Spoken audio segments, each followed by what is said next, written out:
Hey, good morning, everybody. Welcome to the MetaMask prediction markets live stream. We are live. It is early. It's very early for Harry.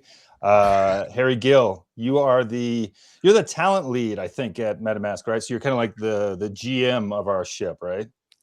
Yep. So I handle all the recruiting for MetaMask, mainly product engineering. But now I'm diving into the corporate side of things as well. So yeah, I've been doing it for 4.5 years now, and we are growing and growing a lot. So yeah, that's what I do. Important to have a talent scout for these kind of things. And you're also the co-host of the Golden Brews podcast, which is kind of how you landed in the co-host chair today as well, right? Yeah, my brother and I have been talking football since forever. I mean, when we had only the newspaper to give us all our information back when, I don't know how many years now, how many decades. And so we started our podcast. We're about 20 episodes in, and yeah, we have a fair amount of subscribers now on YouTube, which is nice. We talk NFL, NBA, UFC. We talk headlines, but yeah, it's fun. I enjoy talking Nice. Well, sports. Yeah. Glad to have you on the stream. And it's kind of through you that we've got our guest for this week, John Frascella, NFL insider and a writer. You can find him on X. And John, good morning to you as well. And thanks for making the time to talk Super Bowl and NFL with us this morning. Good morning, gentlemen. Thank you for having me on. I appreciate you thinking of me. We look forward to digging into the game as well. But I mean, how do you introduce yourself these days? What does one do to earn the title of NFL insider? Is that the proper title? Yeah, I think that's a fair title. I like where we're at as an industry where, you have some of the bigger guys. Obviously, your Adam Schefter, your Rappaport, Schultz, and all those guys. But a lot of us that have grown through the ranks over the years are also building up and getting scoops from all different places. I mean, I started writing about the NFL in 2004. I actually started as the lead columnist at UConn at the University of Connecticut. I was covering the teams there. And then when I got out of there, I started getting gigs, professional gigs. And, my staff that I worked with in 04, a lot of those guys went on to big things in the industry. So we're all pretty well connected. And you'd be surprised. Scoops go right into your DMs. This week alone, I've had 5 big guys go into my DMs, and I've got some good stories for my subscribers on X. So it's great. Everything's been going really well. Perfect. Yeah, and it's a great follow, great subscribe over on X. It's at NFL Frascella. So be sure to follow and check that one out. So, all right, let's see. Harry, why don't you take the next one? Yeah. John's a Jets fan, a big one. 2018, Sam Darnold was drafted by the Jets. A lot of other quarterbacks, big quarterbacks, went there that draft. You had Josh Allen, Lamar Jackson, but Sam Darnold is the one that's going to the Super Bowl. How did Jets fans feel about Sam Darnold going to the Super Bowl? It's a great question to start with. It really is. I love Sam Darnold. He's such a great kid. You know what I mean? He really is. From day one, you could not shake this guy with the media. You know what I mean? He really is a class act. He answers all the questions. He's so good to his teammates. We're rooting hard for him here. I mean, we have nothing else to root for. We're the Jets, right? So we're rooting hard for him. He's probably my favorite or top 5 favorite players in the league. And we liked him back then also. If you ask the Jets fans around here in the know, we liked him and everyone was aware of the situation. I mean, you have Adam Gase as your coach and you have no offensive weapons. But if you watched him play the position, you knew it was there. It might take time. Unlike Zach Wilson, which a lot of us, we thought he was weak from the beginning. That was the difference. Is Darnold always had it. He had the skill set. So we're happy for him. I mean, and of course, they're playing the Patriots. We don't really root for the Patriots around here. So we'll be rooting for the Seahawks and for Sammy D. It's always kind of crazy to me the maturation trajectory, I suppose, of some of these quarterbacks that are now winding up in championships. I think of the Seeing Ghosts game. I remember watching that game live with Sam Darnold, and also first year of Josh Allen. First couple years was so bad, and so it's like kind of fascinating in a league where I think teams and coaches and fan bases are kind of actually eager to quit early and want a championship now. I mean, look what's happening with Sean McDermott. But then with quarterbacks, sometimes it really just takes time. I mean, do you have kind of a theory of like quarterback development these days? Yeah, I think right now I call it the era of average quarterbacks. If you go on my X at NFL Frascella, that's what it is. So if you have an average quarterback, you can be a competitive team if you're developing your other positions and you're drafting well. So for example, we talk about quarterback development. Look at the Panthers, right? I mean, I'm not a big Bryce Young guy. I don't think he's great. But guess what? Now I think he's pretty decent. It took 4 years for him to be pretty decent, and they gave the Rams a run for their money. We're talking about one of the highest quality teams with the best coaching, one of the best quarterbacks in the league. They were shot for shot with the Rams in the playoff game. So, if you can get to an average quarterback level or a little bit above average, and the rest of your team is developing and you're getting talent around it, you can stick with a guy. You can stick with a guy like a Bryce Young as long as they're showing you flashes. But the key is you have to see it, right? Like we never saw it. Back to Zach Wilson. We never saw the flashes. We saw one good game out of 10. That's not flashes. You got to see flashes every game. Like Bryce Young will show you, I'll give you a good quarter, and then he's a little bit up and down over the course of the game. But yeah, I think right now you have to stick with your guy if they show you enough. Like even Shedeur Sanders, I talk about him a lot. He showed me enough in his good games to merit playing him for this season. See how he looks for this season. Let him work with a new coach, and then develop the talent around him, which they already have the defense. They need the receivers and they need the offensive weapons. So I think if you have average quarterback play, you can make a team around it. Or you go to the Shanahan school. Anybody who works with them, right?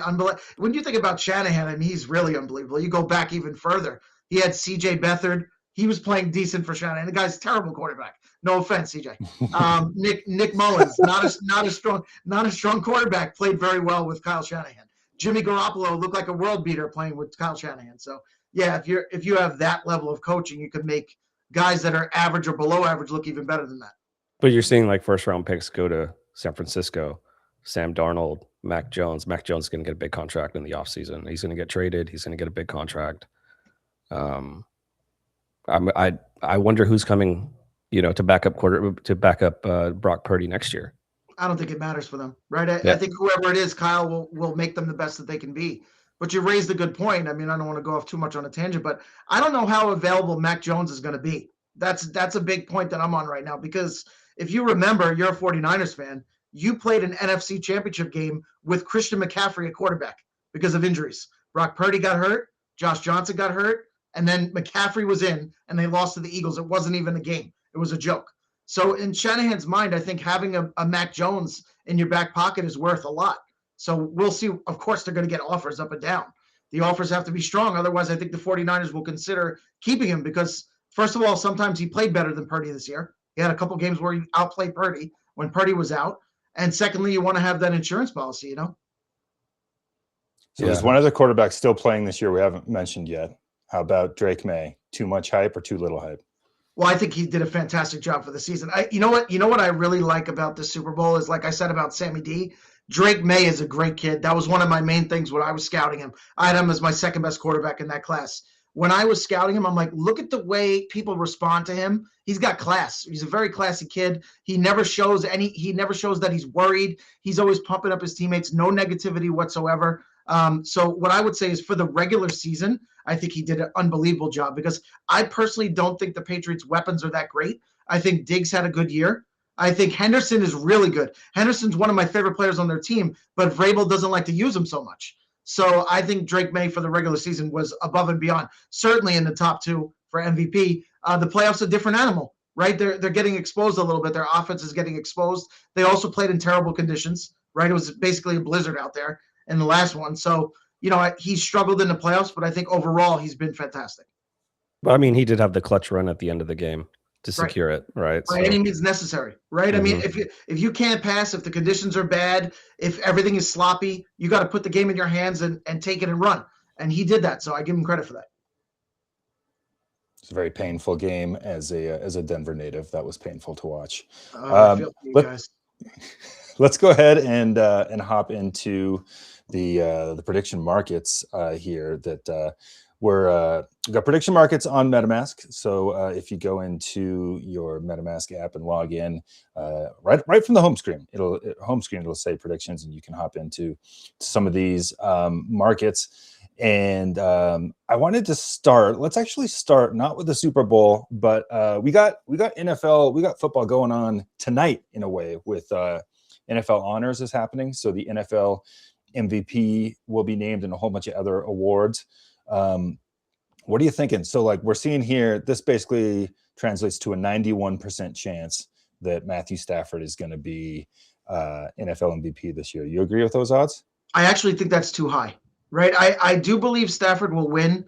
The key split is the passing touchdowns, right? So he's got this off the top of my head. He's got 45 passing touchdowns, and Drake May only had 34. So that's the key split. It stands out there. But if I were to lay the percentages, I would say 75% Stafford, and I would go a little bit higher on Drake May. I still think he has a chance to win because he had a good storyline and a good narrative behind him. So it's actually not a terrible play at 9%, Drake May. Yeah, I kind of feel the same way. I guess it's not really accurate to say it's a 91% chance, but the market is 91% saying it's Stafford. Yeah, that I agree. Like only 9%. So there's some pretty significant upside on that, particularly if they were to like start out really like have a big first quarter. I think you'll see that percentage jump, and then there's a possibility to go ahead and trade that position and take some profits there. What do you think, Harry? Yeah, I think Stafford. I think it's 90% chance he's going to win for sure. I think Drake May. Okay. If you ask me, Super Bowl MVP, I think Drake May is going to get the Super Bowl MVP. I don't know if those are if they're that's up, but yeah, I think Drake May would definitely be up there. 75% chance he gets the Super Bowl MVP. Oh yeah. But, yeah. I should say my brain melted there for a minute. We're talking NFL MVP. That's yeah, going to be the first quarter play isn't going to be relevant to how this resolves. It could be a different thing for the game MVP, but that's a separate market. My bad there. Yeah. Let's take a look at. You got your eye, John, on any of the other NFL honors awards that are going to be handed out tonight? I mean, Defensive Player of the Year. We know we don't even have to look at, right? I mean, Myles Garrett is a runaway. Nobody else can win Defensive Player of the Year. I was looking at the odds before for Offensive Rookie of the Year. I thought they were pretty interesting. If you want to pull those up, because one of the guys who was at a very low number, I think, is in the mix for it. If you want to bring those up, but I would say, I mean, I think McMillan is a heavy favorite, and he should be. He deserves it. But if you look below McMillan, right, he's at 98%. Look at Tyler Shuck. Tyler Shuck to me is the second best candidate for Rookie of the Year. The number's so high for McMillan, it's going to be hard for anybody else to win. But that's a super low number for Shuck, who came in and played tremendous football for the Saints. He actually was my most surprising player in the league this year. Not to toot my own horn, but my draft evaluations were good except for him. That was the only one that I was off on. I did not believe he could come in as a rookie and play well, and he really did. And then I saw up there Jackson Dart. I mean, Jackson Dart is second here because he has name value. I like him a lot going forward. I think he's a good kid. I think he's a good leader. He's got a lot of energy, brings moxie, all good things. But for Rookie of the Year specific, I think Tyler Shuck is a better play than Jackson Dart. McMillan, the key for him is, though, he was a number one receiver on a playoff team, was such a key contributor. So that's why you see him as a 98% runaway. But I was surprised to see Shuck so low. That was a shock to me. Who votes on NFL honors on these? Is it sports writers? Yeah, it's a sports writers. I believe they let in an aspect for players and coaches, but that's more on the Pro Bowl side, right? So they are getting contributions from the coaches and the players there. But for the awards, it's usually the certified writers and the guys that are in the guild. Okay. Yeah, I agree. It would be certainly quite an outsider pick, but I would like to see Tyler Shuck win. I think that would be, because he's a better story for sure. But he played like 6 games. Yeah, he doesn't have enough volume. That's the only thing that's holding him back. If he played the whole year, I like Rattler. I think Rattler's okay. But if Shuck had played the whole year, he would have been way up there in the competition for this. Yeah. I'd like to take Egbuka and Henderson and like smash together their seasons. I want the first half of Egbuka and the second half of Henderson. There you got a pretty good Rookie of the Year. That's one of the big storylines to me of the whole thing, is how much they haven't used Henderson. I think it's shocking, right? I mean, Vrabel's been great, and we can segue into the Coach of the Year next. That's an interesting one to take a look at. But he's been really good, but that's the one thing that I differ with him on. I am all about, if you have a guy who's explosive, I don't care if he's a rookie. I don't care if he's not experienced. If he's explosive and he's in his prime physically and he makes big plays, he's got to get the ball and he's got to get touches. So I don't agree with how they use Travion Henderson. So does every single person that drafted him this year in fantasy. Well, that's fantasy. Yeah. Even in reality, I would say he needs it more. Okay, here we got NFL Coach of the Year, and no real surprise here that Mike Vrabel is 86% of the folks on Polymarket are taking the odds there. Mike McDonald, Ben Johnson, Kyle Shanahan. I mean, what do you think? These all seem like kind of distant. Well, my big one all year, Harry knows. Harry follows my stuff on NFL Frascella on X, is Liam Cohen. Liam Cohen, look at the job that he did. Look how far down he is on that. That just goes to show you that the whole thing, I think Coach of the Year is like a fake award. It's all based on narratives. It's all based on who has the momentum amongst the media, right? And amongst social media. Social media has a lot of power in this. Everybody was talking about Vrabel for the first 7-8 weeks, which he's totally deserving. But so is Liam Cohen. And look at him. He's at under 1%, right? So Liam Cohen, what he did with the Jaguars is a team that won, 3 or 4 games the year before. And then when you watch them play this year, they were a well-oiled machine. That's all a reflection on the coach. You look at what he did for Trevor Lawrence's career, that's a reflection on the coach. So that's my lowest value there that should have been higher up. For me, Liam Cohen would have been almost 50-50 if I were actually voting. But yeah, I do think Vrabel's going to win. But if it was my vote, Cohen would be way, way up there for me. Yeah, I just think I've always thought. Yeah, sorry. sorry. Go ahead, Eric. You go ahead, Eric. I was going to say this award has always struck me because, like, yeah, the best coach like rarely ever wins. I mean, Belichick like won very few of these, and it always strikes me as like, oh, you're the not as bad as we thought Coach of the Year. Like, Yes. You're the coach that everyone thought sucked, but you turned out to be good this year, so you have to have an award. I mean, look at Kevin Stefanski, right? I mean, he's a 2-time winner. His lifetime record is 45 wins and 56 losses, and he won Coach of the Year twice. He's 11 games under 500. He got another job in a millisecond, right? It's his reputation is all on paper, right? To me, it's all on paper. He won 2 awards. Big deal. They were specific to those years. And then separate from the award itself, they never won in the playoffs. They got blown out by the Texans that year with Flacco playing quarterback. So, it's all about narrative for that year and who's pushing the momentum and who people are getting behind and saying, oh, exactly what Eric said. The team's not as bad as I thought it would be. Here's your award. Here's your hardware. What about Ben Johnson? Chicago brought that Absolutely. city back to life. Absolutely way up there. I'm a huge Ben Johnson guy. Always was. They fought me the year before. All those Lions fans fought me when he left. I said he's a better coach than Campbell. Without coaching one game as a head coach, I said he's better, and they went nuts on me. And now here we are. Lions didn't make the playoffs, and Ben Johnson, yeah, he's way up there. Mike McDonald, very deserving. That's my point. Is you're looking at the percentages. Vrabel's at 86%. These guys are all equally deserving. That includes your coach, Harry. Kyle Shanahan had a great year. It's all about the narrative. All right, I'm going to take a little bit of host prerogative, and if we could bring up the Protector of the Year market, because that is, well, I'm a big fan of the leader here, and if you don't know, Protector is Offensive Lineman of the Year, one of the more unheralded positions. And last I checked this market, I think it's going to be the same when we pull it up here, is Garrett Bowles was of the Broncos was looking pretty nice. Another example of a guy who was like drafted in the first round, was really kind of a mess. I mean, just holding call after holding call, and then has come on strong as one of the better ones. Garrett Bowles, Mike McGlinchey, Tristan Wirfs, Penel Sewell. Mike McGlinchey? Really? Yeah, that's all Broncos, right? All Broncos up there. Yeah. Best play is Joe Thuney though. He's the best play because he came over. He's only at 11%. Came over from the Chiefs, and again credit to Ben Johnson. Right, Ben Johnson immediately addressed his offensive line when he got there, and he made it was a trade. And look at the Chiefs too. The Chiefs struggled without him, so it was a win. It was a clear take him away from one team, put him on the other, and they get so much better. So on the percentages, that would be my play at 11%. Yeah, and this is one of those markets where it seems less certain than others. Go ahead, Harry.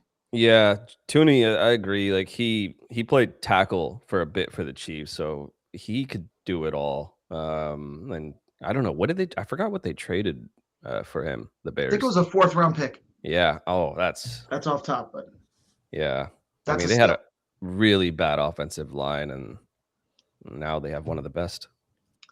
That's one of the actually brings up a key point about coaches nowadays, and I don't think a lot of people understand on the outside. The coaches are heavily, heavily involved in the personnel if they're the good coaches, right? So like Ben Johnson, he's not just a coach on the field. He got in there, he was working with Ryan Poles, the GM. He's like, this is what we need to address on the roster, right? Like this whole thing with Kwesi and Kevin O'Connell and who's involved in what, who did what. If the coach is a good coach like Ben Johnson, like Kevin O'Connell, they want to control the personnel also. They want the guys that they want on the field. They want the guys that they want to draft. So Ben Johnson did a great job with the personnel, also with the coaching as well. All right, let's move to the big game itself. If you can bring up either the Super Bowl winner or the Super Bowl MVP, if you can bring that up, let's start there. So, I mean, how are you feeling, John? Keys to this game on Sunday? Number one key to the game is the Patriots defense, right? Patriots defense has to get off to a quick start. That's the X factor that no one's talking about. Everyone's talking about Seattle's a better team. Yes, Seattle's a better team. Seattle had a better defense all year. Fact, right? Keep an eye on Iman Wari, right? He's got an injury now. He hurt his ankle in practice yesterday. So that's just something to keep an eye on with Seattle. But for the Patriots, if they get off to a good start defensively, not a lot of people talking about Milton Williams, Christian Barmore. Everybody talks about Gonzo. We know about Christian Gonzalez. But if they can set a tone and get inside Sam Darnold's head, that's the only way that they can win this game. You want to get an early turnover, whether it be an interception, tip pass, fumble, whatever the case may be. You get that early turnover and they have a shot. If they don't, if they play vanilla and they don't attack, the Seahawks can blow them out. But if the Patriots D gets off to a good start, they'll be in this game until the end. And I'm thinking Jackson Smith and Jigba too. Like I'm going to be watching the secondary play as well because, like, an early bomb, I would think, goes the other way, right, and gets inside the heads of the Patriots. Yeah, he's been an unbelievable story, right? Because to me, it's a huge credit to him, it's a huge credit to Darnold, and it's a huge credit to Clint Kubiak, right, who obviously is going to move on to the Raiders. That they just have not had production from other receivers. You know how hard it is for JSN to get open all the time when the other team is game planning for him? They don't even care about Cooper Kupp. He had a couple of decent games. That's it. He also was injury prone. They haven't had production at the position overall. Everybody goes into the game against the Seahawks going, we have to stop JSN. And then what does he do? He drops 150 yards and a touchdown on you. So unbelievable story on all fronts because Darnold's able to get it to him in very tight windows. He's a really good window thrower. And JSN just with his cuts, right? They just can't cover him. You see him. He goes up this way, goes like that. Boom, he's wide open. Even though the other team knows it coming, they can't stop him. So he's been an unbelievable story. Do you think Christian Gonzalez is going to be following him around on Sunday? They're going to try. I think they're going to mix it up. They don't want to make it too predictable because McDonald and Kubiak are both so good coaching wise. So they're gonna mix it up. They're not gonna go all one way. But for sure, they're gonna look and see how it looks when they drop into a couple of zones and see how he manipulates. If he's manipulating them, they're gonna get off it and they're gonna put Gonzo all over him. So they're gonna mix the coverages for sure. And let's bring up the MVP market if you can. So, I'm hearing a lot of Patriots chatter from you. So are you leaning towards Drake May to be holding the trophy at the end of the game? It's tough. It's tough on how we look at the game. I mean, the best play I thought was Kenneth Walker at 8%, to be honest, because he's got a momentum. He's got the arrow going up. And we really don't know, right? If you're talking about betting the MVP, we don't really know who's going to win. So what you should be looking for is who's the best value play, right? The best value play, Kenneth Walker at 8%, because his arrow's going this way. His second half has been unbelievable. His last quarter of the season has been unbelievable. And if you look at how he's running ferocious. He's nasty. He's mean and nasty out there. So I thought he was the best play because I did look at the percentages on this that I saw on the board. But, if you're going to go quarterbacks, right, if the Patriots win, they're going to give it to Drake May if the Patriots find a way to win. But 27% is still pretty high. I think Kenneth Walker's the best play at 8%. Yeah, no Zach. Let's scroll it down a little bit. Yeah, I was going to say no Zach Charbonnet. I agree with you. Kenneth Walker might have a big day. Yeah, if you go down even further, if you think it's going to be a defensive game, find a nice defensive play. Can we roll a little bit Yeah. more until we find, if you think it's going to be not Christian Gonzalez because he doesn't get any interceptions, right? He's more of a cover guy. You need somebody who's going to make impact plays. Like if Milton Williams had 3 sacks, he could win MVP, right? If Barmore had 3 sacks and forced a fumble, he could win MVP. So Leonard Williams is a monster. Leonard Williams is an absolute monster. All those guys at under 1% are pretty good plays because you're basically risking nothing, right? At those odds. So Leonard Williams is a good one. Barmore is a good one. Like I said, you don't know in advance who's going to win. So just look for the percentage plays that are attractive to you. And Henderson, right? There's a good one on the offensive side. If Henderson has an 80-yard touchdown run, that could factor in. So he's a good play as well. Yeah, my mind, I feel like this is not really baked in well in these markets, or the crowd's not baking it in well, because my mind goes right back to Super Bowl 50 and kind of a terrible defensive struggle where it all came down to my boy Von Miller. And it's rare, but it's happened a couple of times where you get the defensive player as an MVP, and like nobody's taken that trade here right now. So I agree with you. I do like the under in the game too. Also, I like both defenses to play well in this game, so that's just something to factor in. Last time the Seahawks won the Super Bowl, Malcolm Smith, linebacker, was the MVP. Yep, and he got a big contract afterward. They always do. Anybody who shows out in the Super Bowl, it could be their one good game that they played in 2 years, and they get a big contract the next year. There's also some other fun markets for Sunday. Some really interesting parlays. You want to bring up one of those? There's 3 or 4. So if you look on Polymarket, one is called the Santa Clara Shootout Parlay. There's the Drake Tom Brady May Parlay, and the Seahawks Revenge Parlay. Bring up whichever one you guys can. Okay. We'll get into this in a second. But you can keep it on the screen. But check out some of the parlays on Polymarket. Like essentially, they work out to different scenarios. Several things have to happen. A certain amount of touchdowns thrown, a certain amount of points scored, and they basically play out different scenarios. Santa Clara Shootout, both teams are scoring a lot. The Drake Tom Brady May parlay is essentially that the Patriots offense runs away with it, and then Seahawks Revenge is on the other end of that. So that's also just kind of an interesting way to play your different hunches you might have for the game. But let's dig into this one. So this is kind of a fun market. Things that'll be said during the Pro Football Championship, and let's just scroll through this because this also somebody's going to get flushed out, so there's going to be a lot of pressure. A lot of people think that's going to happen. Obviously, I think underdog is going to be something that people say. Let's keep scrolling here through these because you get a lot of like interesting game script things here that could come up. Knee injury, come on. Nobody wants to bet on that. Nobody wants to trade on that one. Same with concussion. Touchback. A lot of these are like kind of obvious. So Drake May Lever blowout. So this is kind of the first one where we're getting into how the game goes. I don't know. As we're scrolling through these, John, anything here? Some of these seem like if it was blowout, we know it would be on the Seattle side, right? So that's one thing. I mean, if there is a blowout, I would be astonished if the blowout was the Patriots blowing out the Seahawks. That I think they can hang, but I don't think they can beat them by multiple scores. And I think if they do win, it'll probably come down to the end on the Patriots side. For Seattle, like I said earlier, if Seattle gets off to a quick start, they could run away. They could run away real fast, and they're a dangerous team because they can add on offensively and they can add on defensively. They had a couple of games with multiple defensive scores, special team scores as well. They're very dangerous on special teams. So, yes, on those, the word blowout, that would apply to the Seattle Seahawks. Yeah, I saw Mahomes on there as well. Yeah, if Chris Collinsworth is broadcasting this game, guarantee it.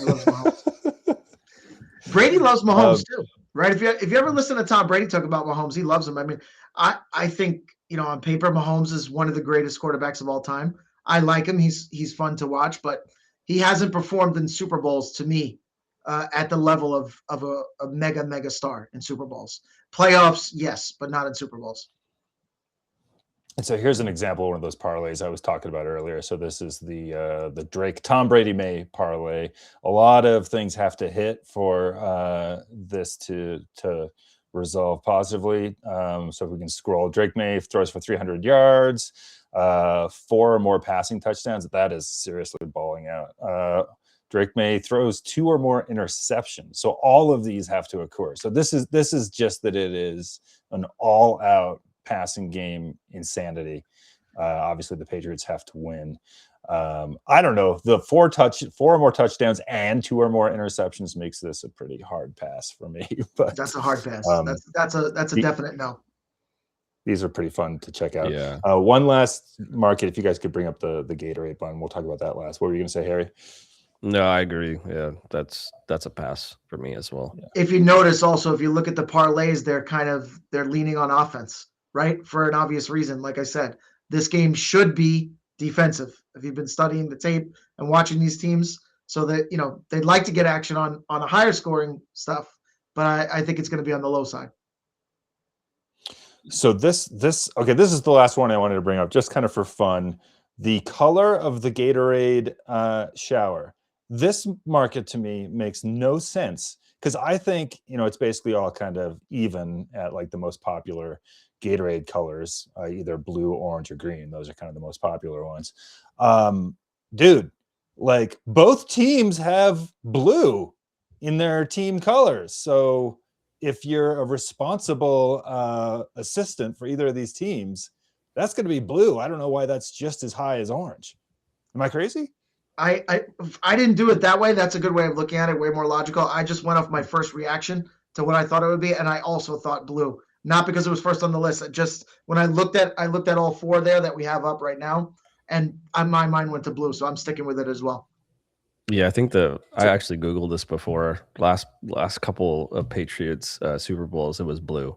So yeah, so I don't know. And I didn't even know the Seahawks color was blue. I thought it was purple, like a purplish blue. So What? guess whatever. I mean, we're in Santa Clara, we're 49ers fans. We don't care for the Seahawks. Some deep royal blue, man. Cool. Well, hey, that's basically it for us. John, thanks so much for joining us. Tell people where to find you. Tell people what you're working on. Tell people what you want to tell the people. Yep. Thank you guys so much for having me. Yep. At NFL Frascella on X, right? I've been on there since 2009. I'm an OG, right? And I'm covering, what I'm covering, guys.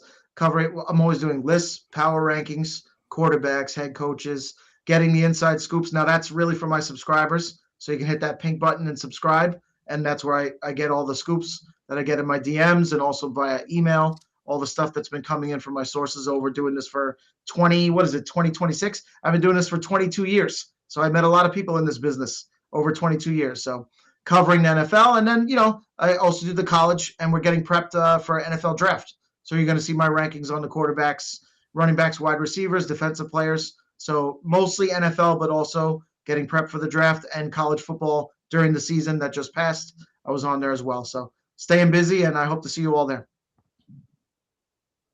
Love it. All right. Well, we hope to be able to talk to you again in the future. And Harry, hope to be having you on these live streams as well in the future. Thanks so much for getting up very early in California to join us. And be sure to head into MetaMask, the mobile app. I would say do it right now, especially if you want to check out some of those NFL honors markets we were going through earlier: MVP, Player of the Year, Rookie of the Year, and such. Last chance on those, and of course the big game on Sunday. Our team's been working on a new live game view, so you can follow along while the game is happening. We're going to be rolling that more and more new features like that out. So definitely jump into MetaMask and check all that out. So thanks so much to also producers Ray and Joe behind the scenes. That's it for now. We'll be back in a couple of weeks.